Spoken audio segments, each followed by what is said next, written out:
আসসালামু আলাইকুম। আজ বলবো পৃথিবীর সবথেকে বড় ঘাস বাঁশের কথা। আপনারা আবার ভাববেন না যে কাউকে বাঁশ দেওয়া হয়েছে সেই গল্প বলছি। যা দিয়ে তৈরি করা হচ্ছে এক অন্যরকম শৈল্পিক কারুকাজ, যা বিভিন্ন মাছের কোম্পানিতে চিংড়ি মাছের জন্য খুবই প্রয়োজন, যার নাম হচ্ছে ব্যাম্বো স্টিক। এই ব্যাম্বো স্টিকগুলো সর্বোচ্চ 12 ইঞ্চি থেকে সর্বনিম্ন 3.5 ইঞ্চি হয়ে থাকে।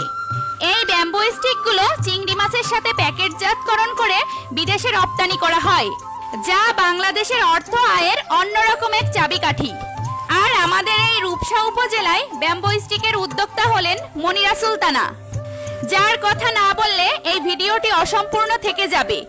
তিনি এই ব্যাম্বো স্টিকের যাত্রা শুরু করেন 350 জন মহিলা কর্মী নিয়ে। তার এই উদ্যোগের কারণে আজ ঘরে বসে মহিলারা কাজ খুঁজে পেয়েছে। এই কাজ মহিলাদেরকে সাবলীল করেছে। মনিরা সুলতানার এই উদ্যোগ এলাকা জুড়ে খুবই প্রশংসনীয়। আমাদের মহিয়াসী মনিরা সুলতানা আপু 2019 সালে সফল উদ্যোক্তা হিসাবে জয়িতা পুরস্কার আর 2022 সালে অপরাজিতা পুরস্কার পান। তাছাড়া তার সাহসিকতা আর অক্লান্ত পরিশ্রমের জন্য অন্য প্রতিষ্ঠানে পাওয়া আরও 2টি পুরস্কারও রয়েছে। আমরা মনিরা আপুকে দেখে প্রতিটা কাজেই সাহস পাই। তাই আমাদের প্রতিটা কাজে সাহস জোগানোর আর এক নাম হচ্ছে মহিয়াসী মনিরা সুলতানা আপু।